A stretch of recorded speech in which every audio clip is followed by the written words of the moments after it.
Millionaire had the richest women at his feet, but only a delivery girl captured his heart. Before we begin the story, leave a comment below and tell us where you're watching from. Enjoy the story. He had everything: power, wealth, admiration, but none of it mattered anymore. Alexander Blake, CEO of one of New York's most powerful conglomerates, stood in the middle of the grandest room at the Metropolitan Museum of Art and felt absolutely nothing. Champagne flutes clinked. Laughter echoed under the marble ceilings. Women dressed in designer gowns flocked around him, laughing a little too loudly at jokes he didn't remember making. His tailored tuxedo clung to him like a prison. And behind every smile he wore, there was a whisper screaming, "This isn't real." From the outside, Alexander was the embodiment of the American dream. Forbes had called him the golden mind of Wall Street. Business magazines fought over his interviews. Women across Manhattan speculated about his dating life, though none of those whispers ever amounted to anything more than fleeting headlines. No one got close. No one got in. No one even asked if he was happy, because they assumed he was. Tonight was supposed to be a celebration of success, the launch of a new global tech initiative, another feather in his already overcrowded cap. But Alexander couldn't stop staring at the massive oil painting hanging across the room. It was a chaotic piece. Dark strokes, raw energy, pain and beauty smeared together on canvas. It didn't belong in a room like this. Neither did he. He turned to leave, mentally drafting an excuse for his absence, when a loud, piercing shriek cut through the symphony of polished small talk. "Oh my God! What have you done?" Everyone froze. At the entrance of the room, a woman stood wide-eyed and trembling, a delivery bag in one hand and a crimson-stained container in the other.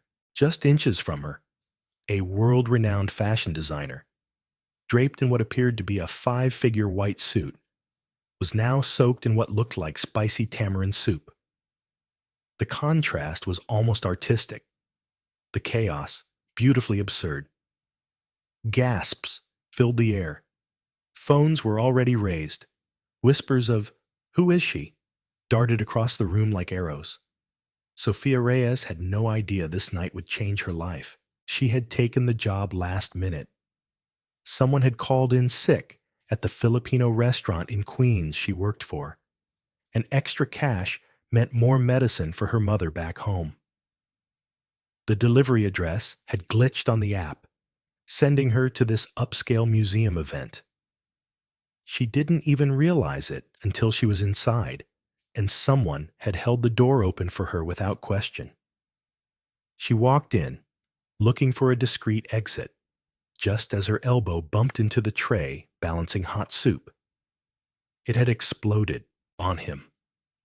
I'm so sorry," Sophia stammered, scrambling for napkins from her bag, her hands shaking as laughter and judgment echoed around her like thunder. "I didn't mean to. I thought this was the delivery address. Get her out of here," the designer barked, dabbing at his stained chest with a silk handkerchief, his pride far more damaged than his outfit. "This is an elite event. She doesn't belong here." The words sliced deep. Sophia's breath caught. Her throat tightened. Her hands still held the crumpled napkins, now wet with soup and shame. The guards had already begun moving in. She took one step back, then another. Her heart thudded loudly in her ears, and that's when Alexander Blake spoke for the first time that night. "Stop." The security froze. Everyone turned. Alexander had not moved from his spot, but his voice, cold, calm, commanding, held a weight that instantly changed the air in the room. I said, "Stop." He stepped forward slowly, eyes locked on Sophia. His words were deliberate, his gaze unreadable. "What's your name?" Sofia blinked. Was this some kind of cruel twist? "Sofia? Sofia Reyes," she replied, her voice fragile but honest. "What exactly are you doing here, Sofia Reyes?" I I work for Barrio Kitchen, Filipino takeout. The app sent me to this address. I didn't know it was. She gestured weakly at the chandeliers, the dresses, the disbelief in every set of eyes watching her. This. Alexander tilted his head, curiosity flickering. Barrio Kitchen? Is that the place in Queens that makes that incredible chicken adobo? Sofia blinked again. You know our food? His lips tugged into a rare, almost invisible smile. I've been ordering from there every Friday for the last 3 months. A strange hush fell over the room. Whispers turned into confusion. Alexander took a breath. Then I guess we have you to thank for the only thing that's brought me joy in weeks. Someone laughed nervously. The fashion designer huffed in disbelief. You're joking, right? Alexander ignored him completely. He looked at Sofia again, his expression unreadable but softened. Tell me something, he said. Did you make that adobo? My mom's recipe, Sofia said. I helped prep it. He nodded thoughtfully. Good. Then I'd like to make you an offer. Sofia's brows furrowed. An offer? I need a personal chef. Full time. The room audibly gasped. The designer nearly choked on his own outrage. Sofia's eyes widened. Wait, what? You heard me, Alexander said plainly. I'm tired of fake flavors and five-star pretentiousness. I want real food, made by someone who gives a damn. I'll pay you double your current salary. Triple, he almost said. But he watched her carefully. This wasn't a woman who could be bought easily. And that, more than anything, intrigued him. Sofia crossed her arms. I'm not a charity case. Alexander smiled for real now. Good. Then name your price. She stared at him. The clinking glasses, the flashing cameras, the stunned faces of the rich and irrelevant. And in that surreal moment, standing in a soup-stained apron in front of New York's most untouchable billionaire, Sofia Reyes did something unthinkable. She negotiated. 5 times. The room gasped again. Alexander's eyes sparkled. You drive a hard bargain. I've got hospital bills. 4 times, he offered. 4.5. He leaned in, amused. Do you always negotiate under pressure? Only when I'm about to lose everything. He extended his hand, half in challenge, half in something else neither of them could name yet. Deal. And just like that, a poor delivery girl walked into the wrong room and changed both their lives. But this wasn't a fairy tale. This was only the beginning. The headline spread like wildfire across the city by sunrise. Billionaire offers. Job to delivery girl after gala mishap. For most, it was just another bizarre tale from New York's unpredictable social sphere. But for Sofia Reyes, it marked the end of one chapter and the overwhelming beginning of another.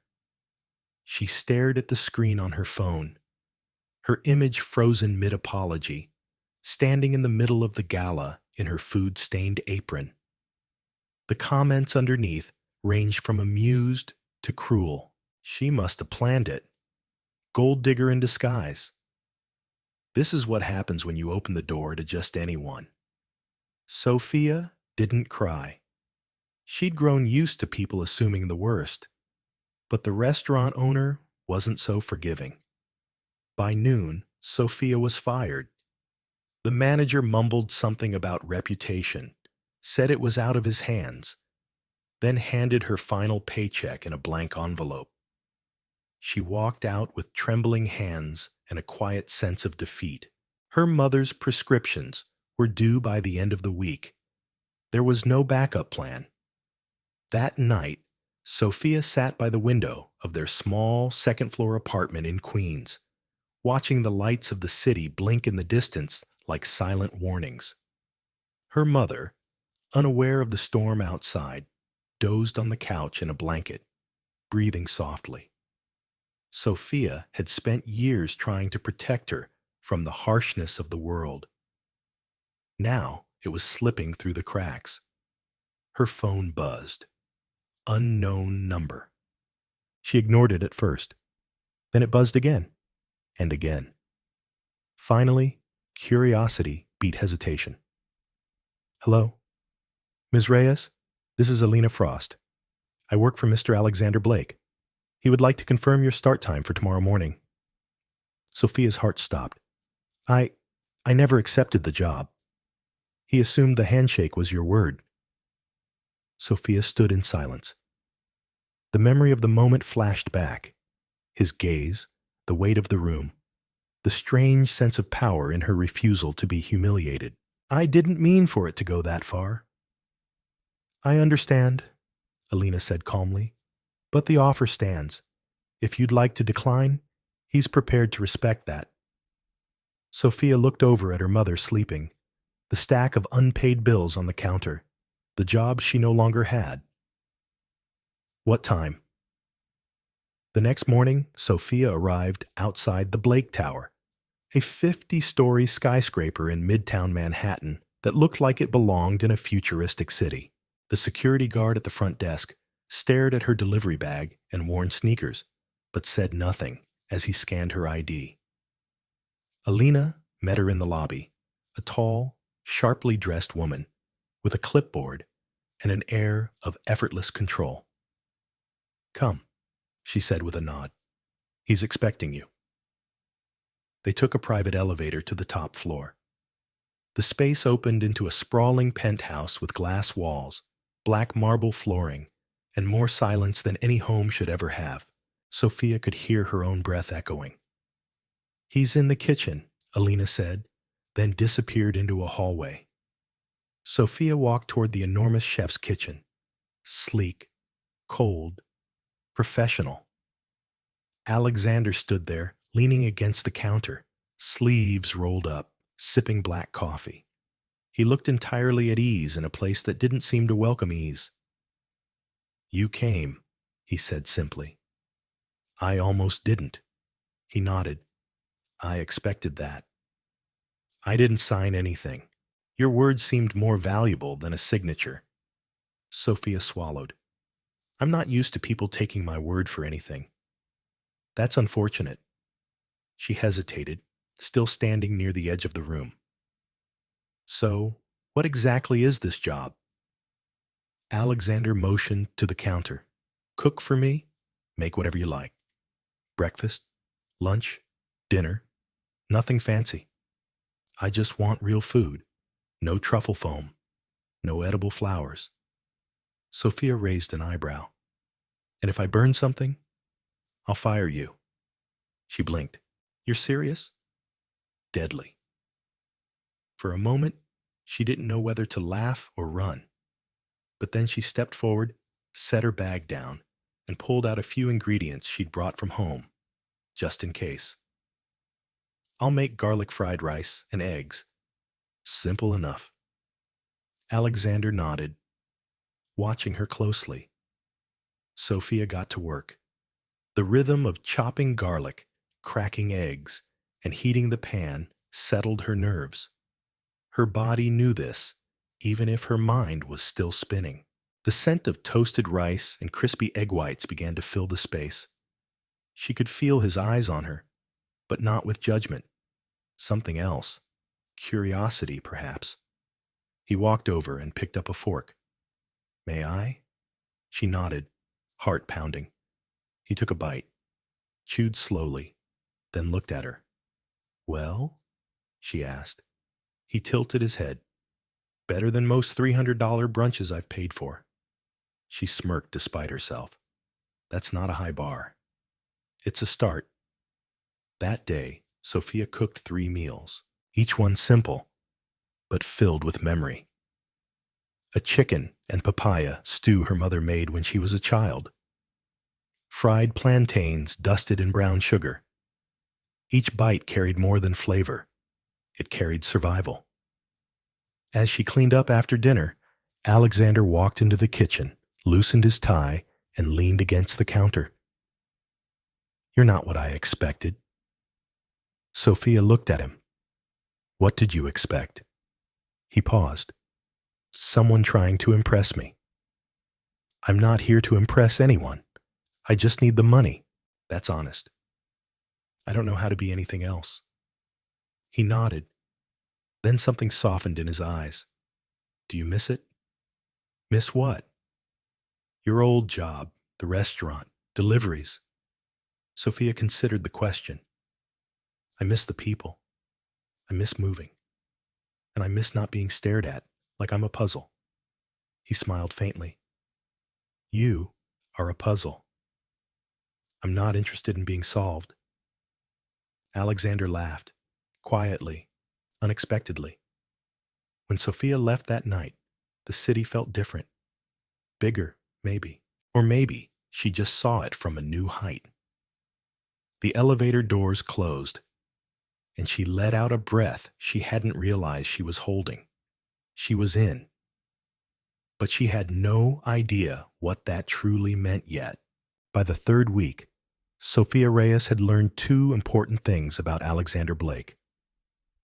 First, he despised being called Sir, despite everyone around him doing it. Second, he didn't know how to be still. Even when he wasn't speaking, his mind was always running, calculating, observing, judging, especially in the kitchen. She noticed it during lunch one afternoon, when she caught him rearranging the spice rack she'd just finished organizing. He wasn't trying to be controlling. He just couldn't help himself.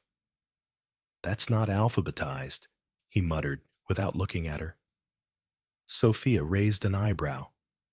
"You organize spices alphabetically?" He didn't answer, just kept adjusting the tiny jars. "You know this is my domain now, right?" Alexander looked at her with a half smile. "We'll negotiate terms later." Sofia smirked, but let it slide. The truth was, she was still trying to find her footing in this surreal world. A penthouse overlooking Manhattan, the endless luxury, the cold sterility of money. She came from warmth, from chaos, from kitchens that smelled like garlic and onions and cooked rice. Here, everything smelled like nothing. So she changed it. She started bringing small things from home. A woven placemat from her mother's table, a chipped teacup, a handwritten recipe card taped to the fridge. At first, Alexander didn't comment. Then one morning, he paused in front of the fridge, staring at the recipe card like it was a foreign artifact. "Whose handwriting is this?" "My grandmother's," Sofia said, flipping a pancake. He nodded slowly, but something in his expression shifted. It was the first time she saw him look unsure. "You don't like it?" she asked. "No," he said quickly. "I do. I just don't remember the last time my kitchen had anything handwritten in it." She turned away so he wouldn't see her smile. Over the days, they began sharing more than meals. Conversations bloomed slowly, like cautious flowers. She told him about her neighborhood in Queens, about her mom's strength, about how she learned to cook by trial and error with old family recipes. He told her things too, about his upbringing in foster care, about how he built his company from nothing, about how sometimes he didn't know what he wanted anymore. One afternoon, he came home earlier than usual, loosened his tie, and walked straight into the kitchen. "Teach me how to make that stew you did last night," he said, like it was a challenge. Sofia blinked. "You want to cook?" "No, I want to learn." So she handed him a knife set a cutting board in front of him, and watched with quiet amusement as Alexander Blake, the man who once negotiated a 90 million deal in under 2 hours, struggled to dice an onion. "Are your eyes watering?" she teased. He squinted through the sting. "This is physical torture. Welcome to the real world." By the time they finished, the stew was oversalted and the rice slightly burned. But Sophia had never laughed so hard in weeks. Neither had Alexander. And though neither of them would say it out loud, something had shifted. The lines were blurring. One evening, after a quiet dinner of grilled tilapia and eggplant salad, they sat at the island sipping ginger tea. "Do you ever miss the quiet?" Alexander asked suddenly. Sophia tilted her head. "This is the quiet. I mean, the kind of quiet where nobody expects anything from you. No meetings, no press, no projections. Just peace." She thought for a moment. "I don't know if I've ever had that kind of quiet." He looked down at his tea, swirling it in the mug. "I had it once, before everything got big." She didn't press. But in that moment, she saw the weight he carried, the cost of always being in control. The next day, Sophia came in early with a plan. She was going to do something that felt impossible in the walls of that penthouse. She was going to bring chaos. By lunchtime, Alexander walked into the kitchen and stopped dead in his tracks. "What is that smell?" "Longaniza," she said brightly. "Sweet pork sausage and garlic fried rice. And yes, I know it's not on your lean protein plan, but you're eating it." He stared at the spread, unsure whether to be horrified or intrigued. She pulled out 2 plates, set them down, and handed him a fork. "Eat," she insisted. "No screens, no emails, no meetings." He obeyed, perhaps out of confusion, perhaps out of curiosity. Halfway through the meal, he looked at her. "You're trying to ruin me, aren't you?" Sophia grinned. "Just trying to help you remember what life tastes like." He laughed. And for the first time, it wasn't a restrained, polite laugh. It was real. After that, it became their ritual. Every Friday, Sophia made something from her childhood. Pancit, kare, mango sticky rice. And every Friday, Alexander pretended to protest, only to clean his plate in record time. People in his circle started to notice. His assistant said he smiled more. His driver said he was humming on the way to work. And when one of his board members asked if he'd switched chefs, Alexander simply said, "No, I've just started eating again." One afternoon, a courier arrived with a box addressed to Sophia. She opened it cautiously and found a custom set of knives, engraved with her initials. She turned to Alexander, who was watching her reaction carefully. "I don't need gifts," she said. "I know," he replied, "but I figured you should have tools that belong to you, not just borrowed things in someone else's kitchen." Sophia looked at the blades, at the initials etched into steel. Her throat tightened. "Thank you," she said quietly. He nodded once. "You belong here more than you think." But Sophia wasn't sure, because for every laugh they shared, for every quiet dinner and chaotic cooking lesson, there was still a voice inside her that whispered, "This isn't your world. You're just visiting." What she didn't know was that Alexander was battling the same voice, one that said, "This isn't real. And if it is, it won't last." They were both wrong, and they were both about to find out just how wrong. It started with a question that didn't seem all that important at first. "What are you doing next Thursday night?" Sophia had just finished placing a bowl of warm arroz caldo on the counter. steam curling gently into the air. She looked up, one eyebrow raised. Is that a dinner request or a calendar invite? Alexander smirked. Bit of both. She tilted her head. Why? I have a dinner meeting. Important investors. A lot of pressure. And I want you to cook for it. The ladle in Sofia's hand stilled. She blinked once, then again, as if she misheard him. You want me to cook for your investors? He nodded, as if it were the most casual thing in the world. I trust you. Sofia set the ladle down slowly. Alexander, I cook Filipino comfort food with burnt garlic and fish sauce. These are billionaires. They're expecting, I don't know, caviar, something you light on fire at the table. They're expecting something forgettable. That's why I want something else. She stared at him, trying to read between the lines. You're serious. I've never been more. Sofia didn't sleep much that week. She spent every free hour sketching menus, testing sauces, and researching how to merge tradition with elegance without losing soul. She called her mother for advice. She practiced plating dishes on her scratched dining table, imagining white tablecloths and champagne flutes. The day of the dinner, she arrived at Alexander's penthouse 4 hours early. The kitchen had been cleaned, cleared, and reset like a stage waiting for its lead.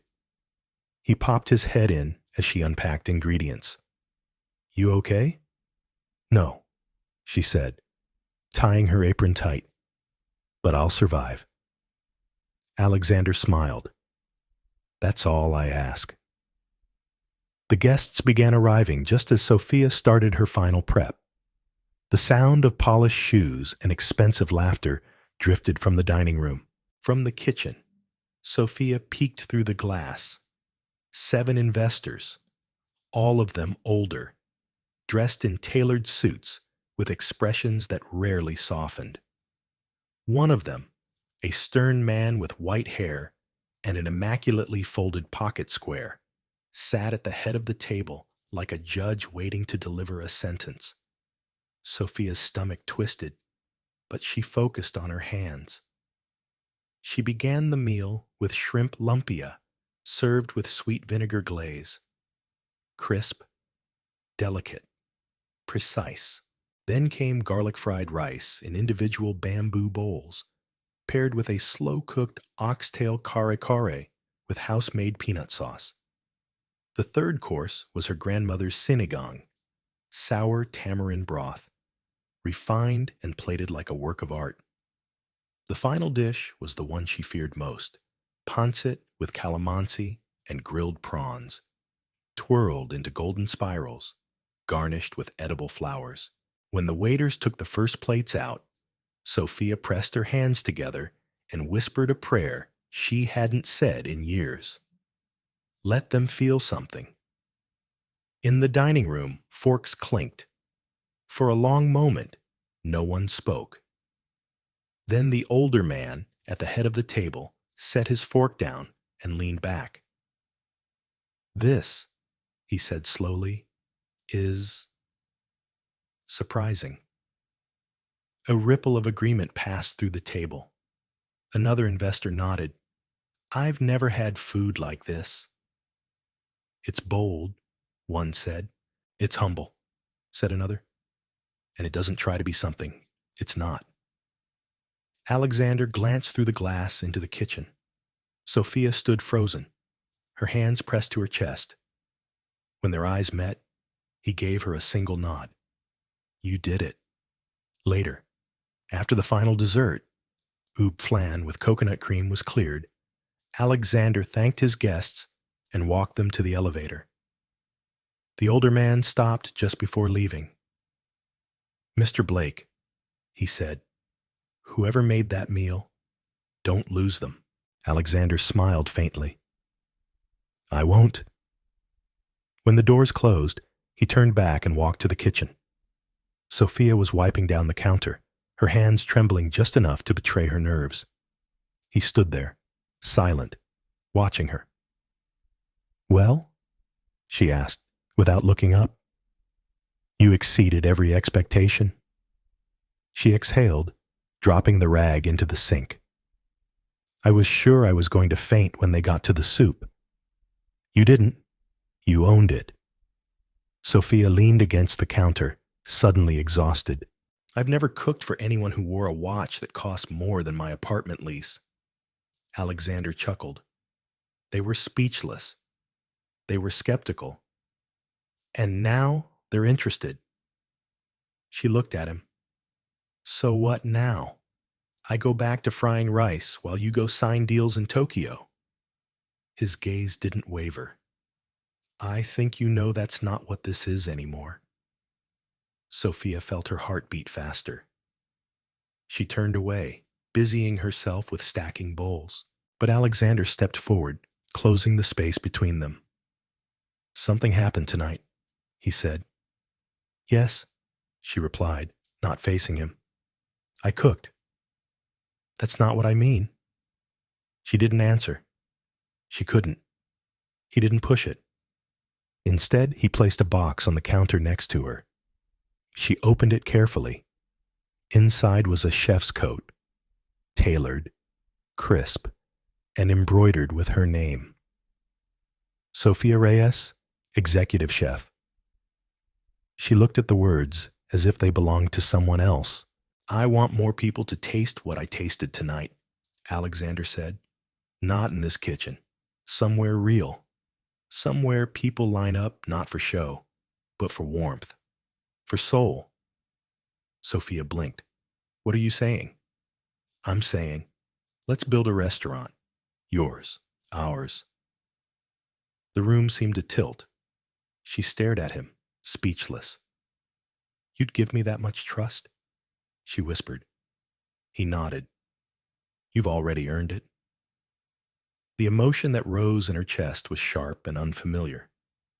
Gratitude, yes, but also fear, of believing, of hoping, of building something that could one day fall apart. "I don't know how to run a restaurant," she said. "Neither do I," he replied. "But I know how to build things. And I know how to believe in people who've forgotten how to believe in themselves." Sofia swallowed. She looked down at the chef's coat, then up at the man who had once stood as untouchable as the city skyline, and now stood waiting, offering her a future she never dared to dream. Maybe, just maybe, this wasn't madness. Maybe, for once, it was the start of something that mattered. And though neither of them said it out loud, the truth hung heavy between them. They weren't just building a restaurant. They were building each other. It didn't take long for the world to notice. What had started as a quiet behind-the-scenes partnership between a billionaire and a former food delivery girl had begun to shift into public curiosity. Sofia could feel it before she saw it. Subtle changes in the way people looked at her when she entered the Blake Tower. The receptionist no longer gave her the confused glance she used to. Interns whispered her name when she walked by, pretending to look busy. Even the security guard, who once questioned her presence, now offered a respectful nod. But everything changed the day they were spotted shopping together at Union Square's farmers market. It had been innocent. Sofia was teaching Alexander the difference between 3 varieties of eggplants, her hands animated, her voice playful, while he followed her with a woven basket and the expression of a man willingly lost. A stranger took a photo. By evening, the image was everywhere. Online blogs, tabloids, social media. The caption was as predictable as it was inaccurate. Billionaire Blake seen strolling arm in arm with mystery woman. Romance brewing. Sofia's phone buzzed endlessly. Friends she hadn't heard from in years were suddenly curious. Her mother, confused but supportive, called to ask if she should be worried. And when Sofia searched her name, the results were a mix of praise, curiosity, and venom. She hadn't expected the hate. She's clearly playing him. Another gold digger with a sob story. How long before he comes to his senses? And in the center of it all stood Genevieve Laurent. She appeared like a ghost out of nowhere, elegant, precise, and cold. A French heiress and former fiancée of Alexander, she had once graced magazine covers and charity galas on his arm until their engagement ended quietly years ago. No scandals, no statements, just silence. Until now. She walked into the Blake Tower, unannounced, breezing past the lobby with the ease of someone who'd once held the keys. Her heels echoed down the corridor like warning bells. Sofia was in the kitchen, prepping ingredients for a tasting meeting, when she heard the voice. "Darling, really? I heard rumors, but I didn't believe them." She turned. Genevieve stood there, dressed in a perfectly tailored cream blazer, her smile sharp as glass. "You must be Sofia," she said, eyeing her up and down. "I've heard stories." Sofia wiped her hands, kept her voice level. "Can I help you with something? I'm looking for Alexander. Or have you taken over everything now?" The jab landed, but Sofia didn't flinch. "He's in a meeting. Would you like me to tell him you stopped by?" Genevieve took a slow step forward. "No need. He'll come to me. He always does." Sofia offered nothing, no reaction, just silence. Genevieve's eyes narrowed slightly. "You think you're special, don't you? Because he lets you feed him and play with his kitchen. But people like Alexander, they don't stay interested for long. This is just another one of his phases." Sofia's hands tightened around the edge of the counter. "Are you done?" Genevieve smirked. "We'll see how long this fairy tale lasts." Later that evening, Alexander returned to find Sofia unusually quiet. She was chopping carrots with unnecessary force, her jaw clenched. "She was here, wasn't she?" he asked. Sofia didn't look up. "Genevieve, she said you'd come back to her eventually." Alexander walked over, placed a hand on the counter between them. "Do you believe that?" Sofia set the knife down. "I don't know what to believe. One minute I'm cooking pancit in a borrowed kitchen. The next, I'm in headlines next to a man I barely understand. I didn't sign up for this circus." His eyes softened. "You didn't. But you walked into it anyway." She met his gaze. "Because I thought we were building something real. But now I feel like I'm one wrong move away from being the joke everyone expects." Alexander exhaled, then leaned forward, his voice low. "Do you want to quit?" She hesitated. "No, but I don't want to be another headline either." "Then we stop letting other people write the story." The next morning, he did something no one expected. At a press event for his foundation, when asked about recent rumors, Alexander looked directly into the cameras and said, "Sofia Reyes is the most talented chef I've ever met. She's not just working with me. She's my business partner. And we're opening a restaurant together." The crowd fell silent. Sofia watched it unfold from her phone backstage, her heart racing. He hadn't mentioned love, hadn't painted her as anything more than she was. But he had chosen to stand beside her in front of the world. That, to her, meant more than any label. Still, the fallout came fast. Articles popped up questioning her qualifications. Critics accused her of sleeping her way to the top. A food blogger mocked her street food masquerading as fine dining. And amidst all of it, Genevieve hosted a glamorous dinner party just 2 blocks from their upcoming restaurant location, inviting half the city's elite. Sofia felt the pressure mounting. She wasn't trained for this world. She didn't know how to play its games. She just knew how to cook. But that, it seemed, was enough for Alexander. "You're not here because of your resume," he told her one night while they worked through the menu. "You're here because your food makes people feel. That's something none of them can fake. But what if I mess it up? Then we fix it, together." The next day, he showed her the finalized lease papers for the space in Brooklyn. "We break ground next month." She stared at the building. It wasn't fancy. It wasn't grand. But it had charm. It had possibility. "Are you sure?" she asked. "I'm not sure about much," he said, "but I'm sure about you." Sofia felt something shift deep inside her, a tremble of belief she hadn't allowed herself to feel before. For the first time since everything began, she didn't feel like an imposter.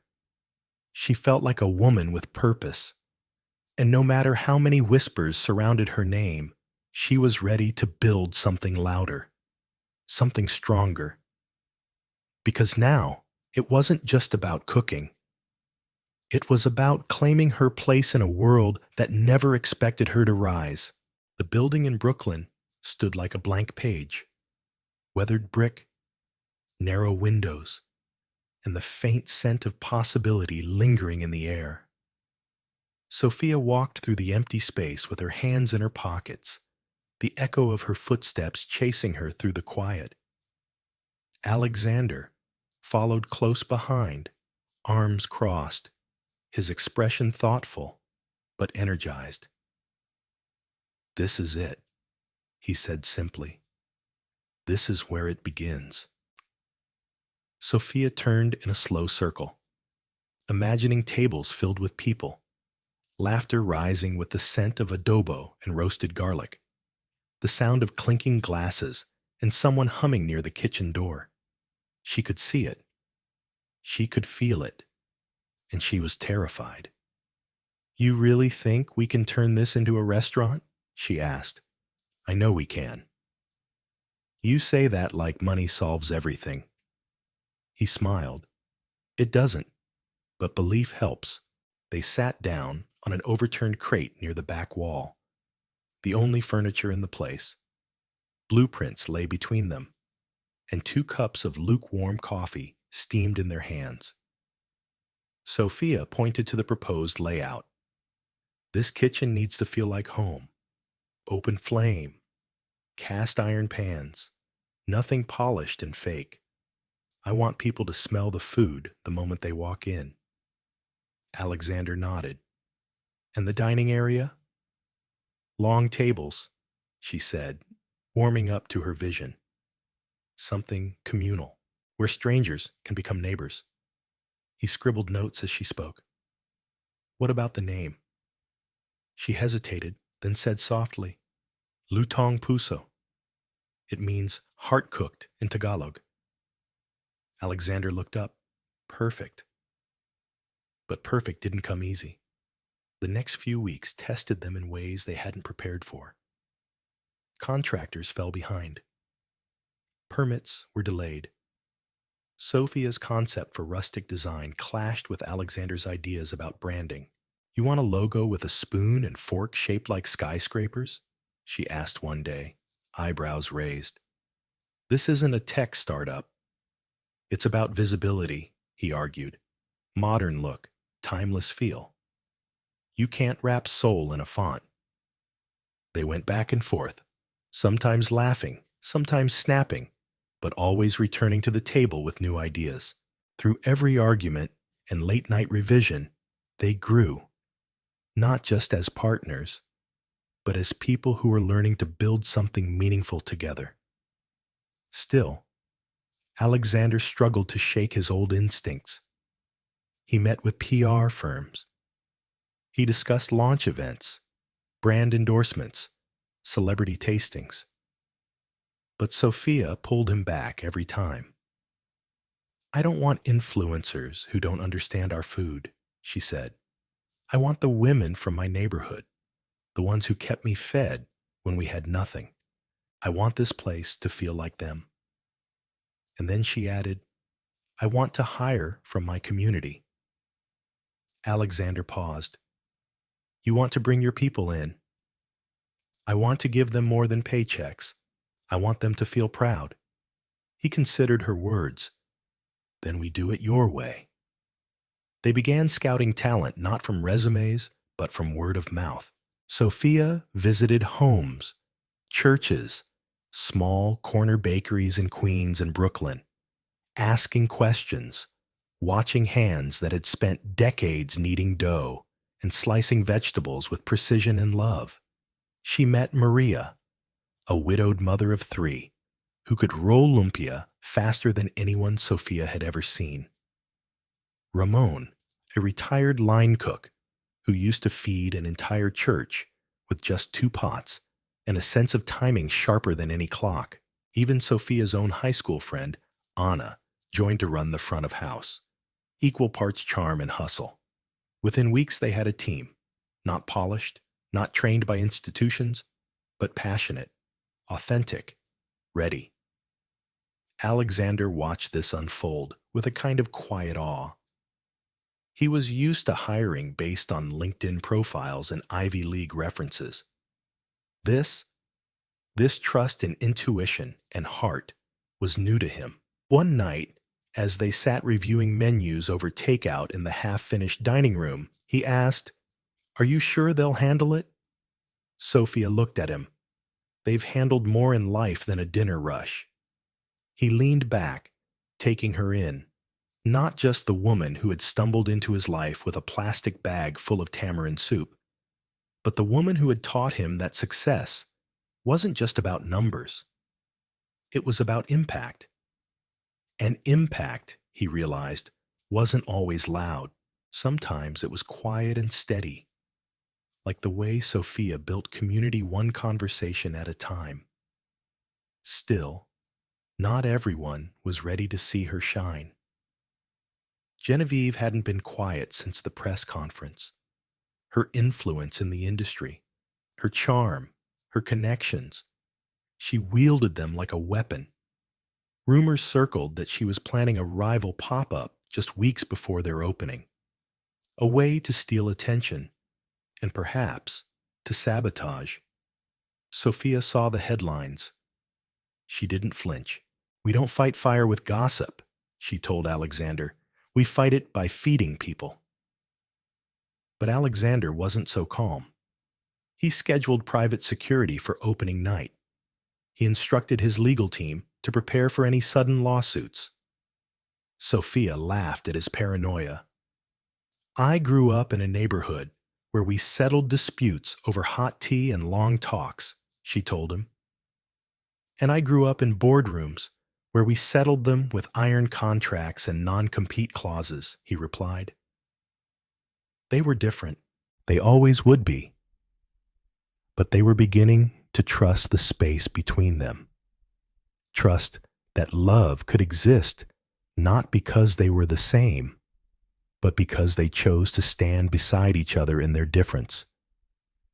A week before opening, Sofia invited Alexander to her mother's house in Queens. It was a modest apartment, the air thick with the scent of fried tilapia and sautéed garlic. Her mother smiled and offered him a plate like he was just another friend dropping by. He ate with his hands, laughed with the neighbors, sat on a plastic chair in the hallway after dinner, sipping ginger tea while kids ran by playing tag. When they left, he turned to Sofia. I've never felt more full in my life. She smiled, a little surprised. It wasn't just the food, was it? He shook his head. It was everything. They stood in silence at the corner of her block. A street light flickered overhead. For a long moment, neither of them said anything. Then Alexander reached out and gently touched her hand. This is more than a restaurant, Sofia. This is the beginning of something that doesn't come around twice. Sofia looked at him, and for the first time let herself believe it.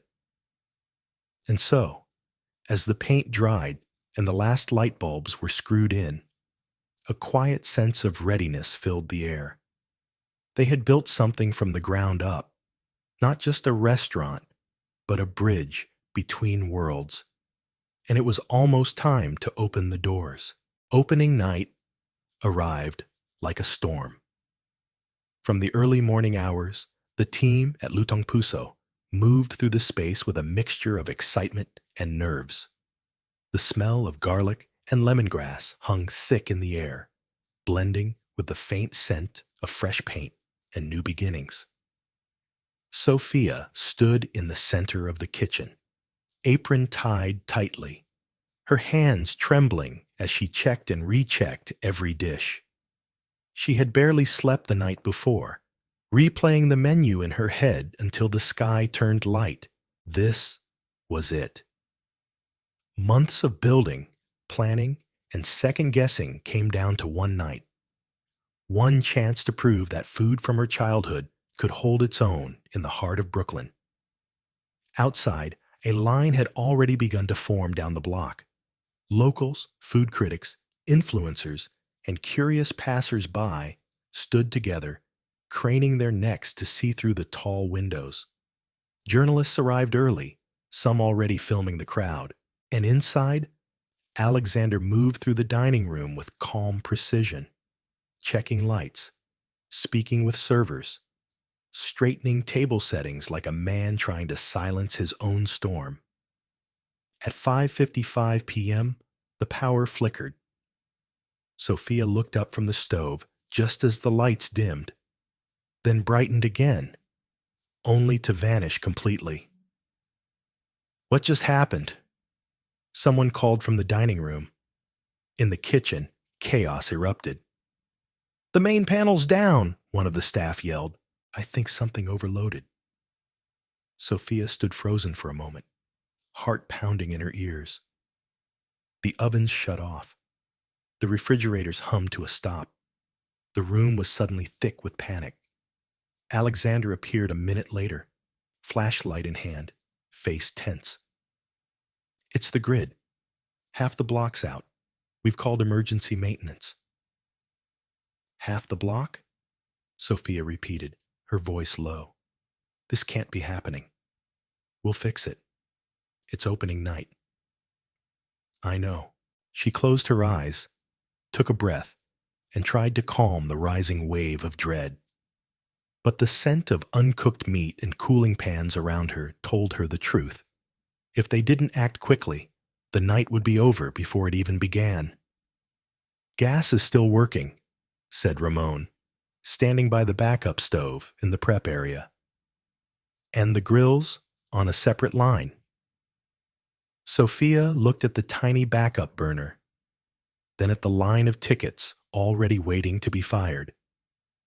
"We'll make it work," she said. "You sure?" Anna asked, concern etched on her face. "We didn't come this far to give up now." With only one burner and limited light, the kitchen team rallied. Sofia reorganized the menu on the spot, switching to dishes that could be cooked over the flame, cutting anything that required refrigeration. They moved like dancers in a tight room, bumping elbows, shouting over the hum of adrenaline and sweat, but never breaking. Outside, the guests waited. Alexander took the microphone, usually reserved for press, and stepped onto the sidewalk. "Ladies and gentlemen," he said, voice steady, "we've had a small technical delay, but we are not closing our doors tonight. In fact, if you're willing to wait a little longer, we'll feed you something cooked from heart and flame, just the way it began." A few people chuckled. Others applauded. Some left, but most stayed. Inside, the first plates went out by candlelight. Longanisa skewers with calamansi glaze, grilled eggplant with bagoong, and warm, fluffy jasmine rice. Sofia moved like a woman possessed, tasting, adjusting, encouraging. Her sleeves were rolled up, her hair pinned back with a pencil, sweat glistening on her forehead. But she was alive. One by one, the dishes landed on tables, and one by one, guests fell into silence. Then, smiles, quiet nods, soft laughter. Someone wiped a tear from their cheek after tasting the sinigang. Another asked for a second helping of garlic rice. The food, stripped of presentation and polish, spoke louder than any headline ever could. Sofia stepped into the dining room briefly, watching from the shadows as people leaned in close, sharing bites, savoring flavors she'd grown up with. Alexander found her there, and without a word, reached for her hand. "You did it," he whispered. "No," she said softly. "We did." Later that night, after the last guest had gone and the last dish had been washed, the team collapsed into the now cool dining room with bowls of leftover pancit and laughter echoing off the walls.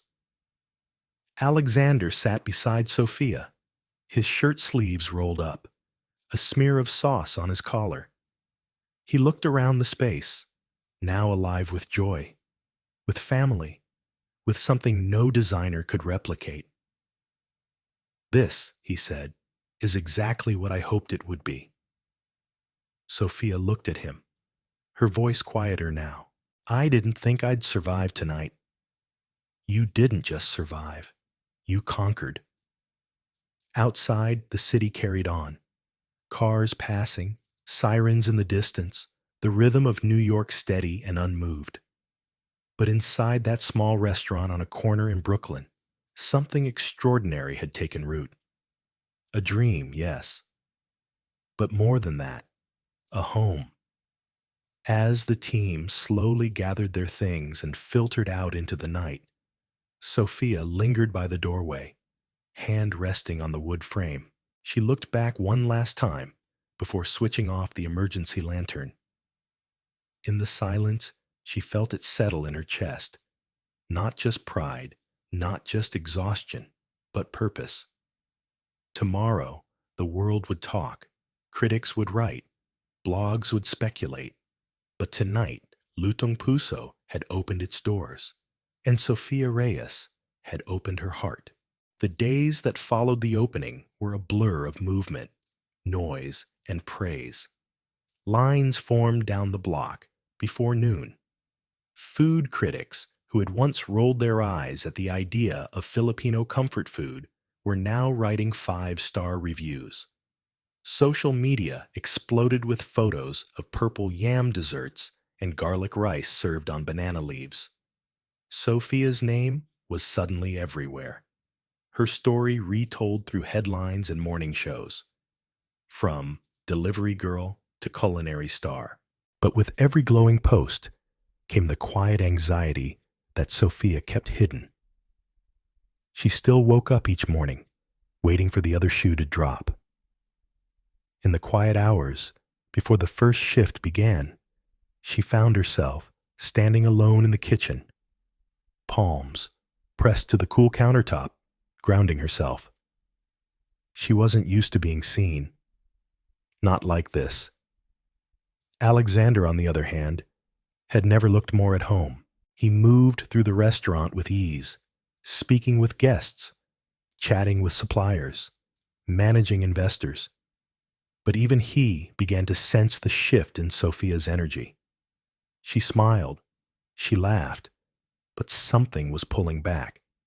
One night after the rush, as they sat on the restaurant's rooftop, 2 folding chairs, 1 shared blanket, and a box of leftover cassava cake between them, he finally said what he'd been holding back.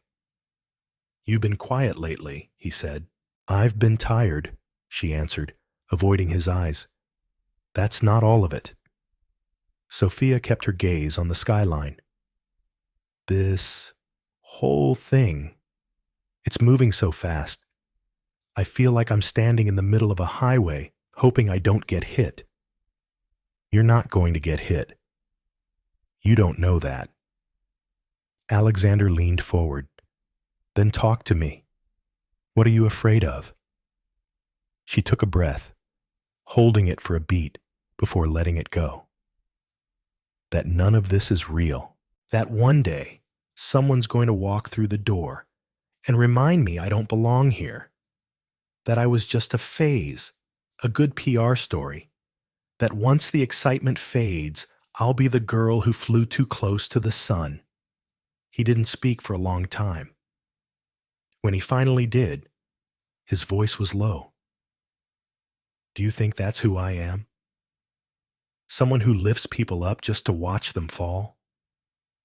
She turned to look at him, the words catching in her throat.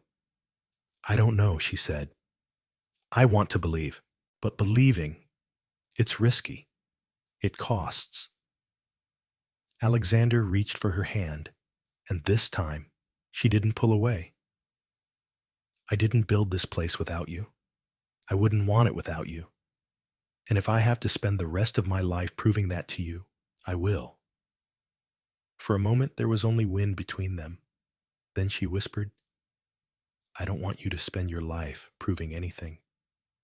I just want to stop being afraid. He squeezed her hand gently. Then let's start there. But fear wasn't so easy to put down. 2 days later, just as Sofia was preparing for a charity dinner hosted at the restaurant, one of the waiters stormed into the kitchen, pale and out of breath. There's a guy in the back. He's messing with something near the sauce trays. Sofia didn't hesitate. She dropped her knife and rushed out. In the back hallway, she caught sight of a man in a server's uniform pouring something from a small bottle into the prepared sauces. Hey, she shouted. The man turned, startled, and bolted. Sofia gave chase but lost him in the alley behind the building. When she returned, heart pounding, Alexander was already examining the bottle the man had dropped. Smells like vinegar and bleach, he muttered. We were almost served poisoned food, Sofia said, her voice shaking. He didn't say a word. His jaw was tight, eyes unreadable. Then he turned to one of the managers. Check the cameras, lock down the back exits. No one leaves without a statement. The rest of the night was canceled. Guests were politely turned away. The staff cleaned in silence, glancing nervously at the doors. Later that night, Sofia and Alexander sat in the empty dining room, the air thick with unspoken questions. This wasn't random, he said finally. Someone wanted to ruin us. Sofia looked at him. You think it was Genevieve? I think she's capable of worse. They sat for a moment before Sofia asked, What do we do now? We stay open. We stay strong. And we get smarter. She nodded, but her mind was already racing. For the first time, she understood what it meant to be visible. Not just admired, but targeted. And still, the next morning, she returned to the kitchen and chopped onions with the same focus. Because food was her language, and she still had something to say. That week, Alexander increased security. Sofia trained the staff personally, creating new safety protocols. And though her hands sometimes trembled when she prepped sauces, her dishes never lost their soul. One night, after another long shift, Alexander met her at the counter. You stayed calm through everything. I wasn't calm, she admitted. I just didn't have time to fall apart. He reached into his coat pocket and pulled out a small envelope. What's this? A dinner reservation. Just us. No cameras. No pressure. Sofia opened the envelope and read the name of the place. An old Filipino cafe in the East Village. She looked up at him. smiling for the first time in days. You want to eat my food on your day off? I want to eat with you. Doesn't matter what's on the plate. She shook her head, laughing softly. You're stubborn. He leaned in, his voice close. And you're unforgettable. They went that weekend, sat at a small table by the window, ate sinigang and turon, and laughed like they weren't carrying the weight of an empire. But even there, someone took a photo. And by Monday, the rumors had started again. Sofia woke up to messages asking if she and Alexander were dating, if the restaurant was just a cover for their romance. Some blogs questioned her integrity. Others celebrated her like a Cinderella story. But Sofia was done chasing everyone's approval. In a meeting with the team that morning, she stood in front of her staff and said, "We didn't build this place to be a headline. We built it to be a home. And no matter what anyone says, that doesn't change." The staff clapped. Someone whistled. And in the back of the room, Alexander watched her lead, not as the girl who once spilled soup at a gala, but as the woman who had become the heart of something real, a chef, a builder, a partner, and maybe, just maybe, something even more. The first sign that something was wrong came in the form of silence. For a restaurant like Lutong Puso, silence was never a good sign. It meant hesitation, doubt, a loss of rhythm. Sofia noticed it midway through a Thursday dinner shift, when the front-of-house manager approached her with furrowed brows and a piece of paper trembling slightly in her hand. "You need to see this," Anna said quietly, handing her a printed notice. Sofia wiped her hands, took the paper, and scanned the bolded headline. Immediate notice of health code violation, temporary closure required. Her stomach dropped. "What is this?" she asked, voice low, careful not to alarm the staff. "We received it just now. A courier dropped it off. Said it came directly from the city." Sofia's hands tightened around the paper. She skimmed the bullet points.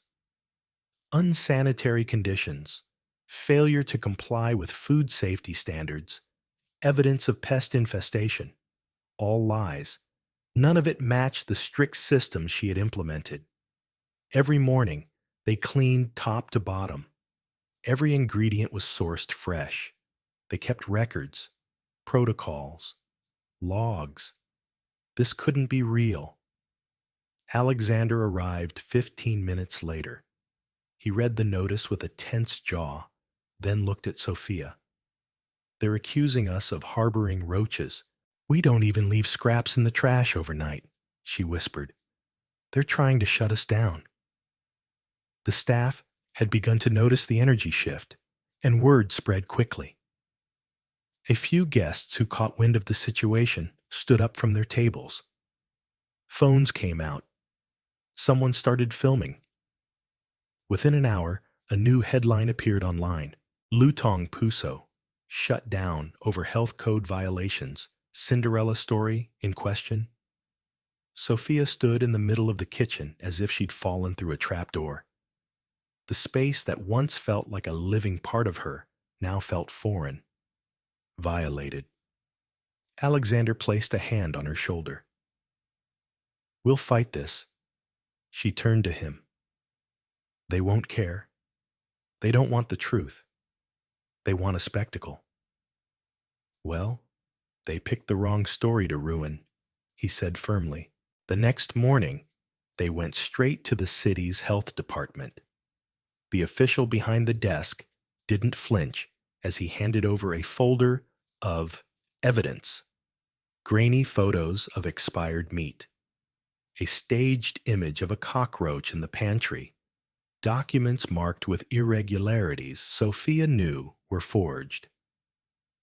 "These aren't from our kitchen," she said. "That seasoning brand hasn't even been sold in New York for 2 years." The inspector shrugged. Then you'll need to request a re-inspection. But I'm afraid that'll take at least 2 weeks. 2 weeks? Alexander snapped. You're shutting down a functioning business based on fabricated photos and red tape? Those are the rules, the inspector said coolly. They left the building fuming, the city's bureaucracy smothering every attempt to push back. On the sidewalk outside, Sofia felt the hot press of tears threatening to rise. I can't lose this, she said. Not again. You're not going to. Alexander looked at her, eyes steady. We're not going to sit back. If we can't open our doors, we'll bring the food out to them. What do you mean? Pop-up delivery. We cook from a licensed prep kitchen, box meals, and send them out ourselves. If they want to keep us out of the kitchen, fine, but they can't stop the food from reaching people. Sofia blinked. You think that'll work? I know it will. Within 48 hours, they had rented a temporary commercial kitchen on the edge of Queens. It wasn't much, 2 burners, limited space, but it was enough. Sofia gathered the staff, explained the plan, and before the disbelief could even settle in, the team jumped into action. They prepared care packages filled with the restaurant's most loved dishes: kare kare, garlic rice, pork adobo, uba halaya. Alexander set up a delivery app extension, and Sofia posted on social media. We may be closed, but our kitchen still has heart. Order now and let Lutong Puso come to you. The response was overwhelming. Orders came in faster than they could package them. Volunteers offered to help deliver. Customers drove in from different boroughs to pick up meals in person. Even people who had never dined at the restaurant before, strangers who had simply followed the story, joined in. Sofia watched as box after box left their small space, and for the first time in days, she smiled. Not the forced kind, the real kind, but not everyone was pleased. That same night, a new article appeared online. Lutong Puso, operating illegally despite closure. Sofia's hands trembled as she read it. They'd followed every rule, gotten proper permits, licensed the new space. But someone, something, was working behind the scenes, pushing harder with every step they took. They have someone watching us, Alexander said, feeding the media lies, getting ahead of every move. Sofia's eyes narrowed. Genevieve. I'll call Samuel. Their trusted private investigator had been on standby since the attempted sabotage weeks earlier. Within 24 hours, he had proof: a staff member planted by a rival team, leaking photos and plans to an anonymous tip line. Payment traced back to a familiar name, Genevieve Laurent. When confronted, the employee crumbled quickly, admitting everything. Sofia watched the footage in silence, her face unreadable. Alexander sat beside her, jaw clenched. We'll go public. Sofia turned to him. Not with an interview, not a press release. Let's do what we do best. Feed people. Show them who we are. He nodded slowly. You want to cook live? Yes. Let them see it with their own eyes. No filters, no edits. They hosted the event the following weekend in the same pop-up space. Sofia cooked in front of a live streaming crowd. Dozens of influencers, journalists, and longtime customers packed into the lot. She explained her dishes, walked through ingredients, and poured every ounce of pride and resilience into each plate. The results were immediate. The next morning, food blogs called her a fighter. Headlines shifted. From shutdown to showdown, Sofia Reyes takes back her story. Still, The real victory came when the city called to inform them the closure had been lifted. Re-inspection cleared. Lutong Puso could reopen. As they unlocked the restaurant's front doors, the line stretched further than it had since opening night. Sofia paused in the doorway, taking it all in. The familiar scent of home returned as the kitchen fired back to life. Laughter echoed. Orders flew out of the pass. The heart of the place had never stopped beating. It had just needed a louder voice. Alexander found her in the middle of it all. "You survived." She looked up at him, eyes shining. "We survived." They stood there, shoulder to shoulder, as the city poured in, not just for the food, but for what it had come to represent. And in that moment, Sofia understood something deeper. This wasn't about being accepted by the world. It was about making the world see what had always been true. She belonged. The reopening of Lutong Puso was more than a return. It felt like a rebirth. Word had spread about the attempted sabotage, the live-streamed cooking event, the woman who refused to be broken. Sofia was no longer just a chef or a symbol. She had become a voice. Customers came not only for her food, but to be part of the story. They stood in line in the cold, some clutching handwritten signs that said, "Heart cooked is worth the wait." Others brought flowers, cards, or just wide smiles. And inside the kitchen, the staff worked with a sense of pride deeper than any paycheck. Sofia moved through the space with a calm kind of fire. She called out orders with clarity, tossed noodles with grace, wiped sweat from her forehead, and kept going. But somewhere between the chaos and the comfort, something else had settled in her chest. A feeling she hadn't dared to name. It followed her into the quiet moments, like when she caught Alexander watching her from the back of the kitchen.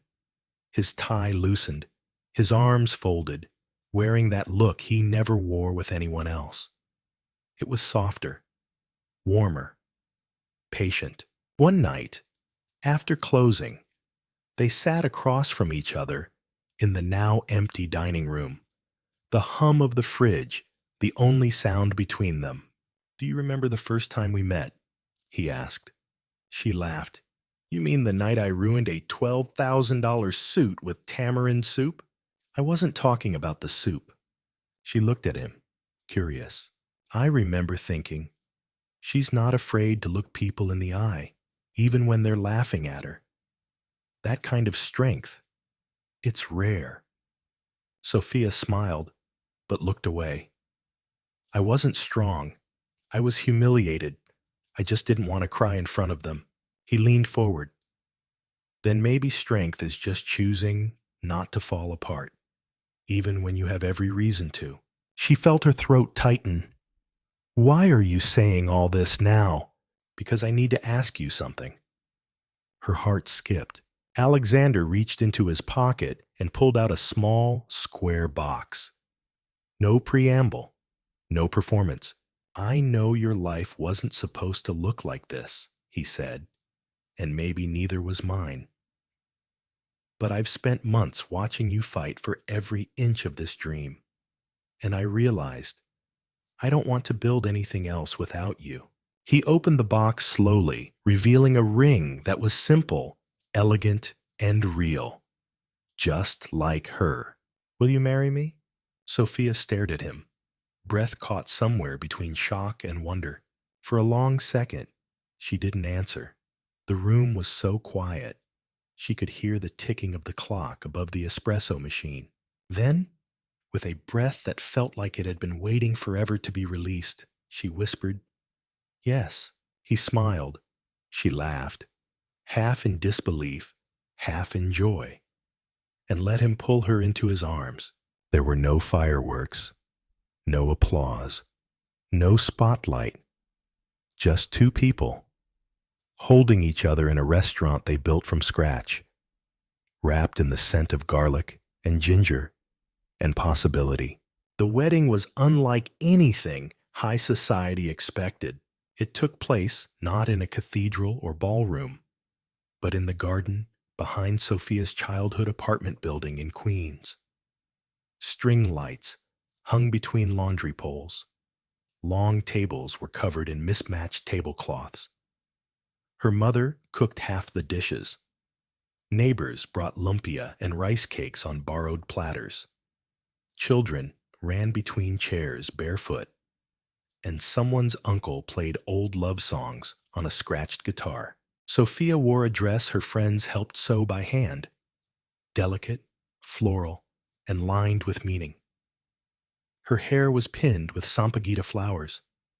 Alexander wore a barong, embroidered and crisp, his tie left behind for the first time in years. When the vows were said and the rings exchanged, the crowd erupted, not in polite claps, but in loud, joyous cheers. It was messy. It was beautiful. It was perfect. Later that evening, Sofia caught sight of Alexander standing at the buffet, his plate piled high with adobo and grilled corn, laughing with a group of old women who'd once doubted him. He looked completely at home, like he'd been there forever. She walked over, kissed him on the cheek, and whispered, "Still think I don't belong in your world?" He turned to her, smiling. "No, I think I was always meant to be in yours." Time passed. The restaurant expanded. They opened a second location, then a third. But they kept the heart of it the same. Same recipes, same community, same soul. Sofia still worked the line most days. She still wore her old apron with the burn mark on the pocket. Alexander still came in during rush hours, not to supervise, but to clear plates, refill water, and sneak bites of dessert from the back. Together, they built more than a brand. They built a life. And though the city continued to buzz with stories and gossip and headlines, none of it mattered as much as what happened inside the doors of Lutong Puso. Because inside those walls, the past and future held hands. A billionaire who once couldn't boil an egg and a delivery girl who once feared she'd be invisible forever had found each other, and in doing so, had created something bigger than either of them had dared to dream. Love cooked slow, served hot, and never, ever without heart. Sofia Reyes' story is not just one of success. It is a story of transformation, resilience, and the quiet, persistent strength of a woman who refused to shrink in the face of judgment. From the moment she accidentally spilled soup on a world-renowned designer at a glamorous gala, she became more than just a delivery girl with a wrong address. She became a spark in the life of Alexander Blake, a billionaire CEO who, despite having everything, realized he had nothing real until her.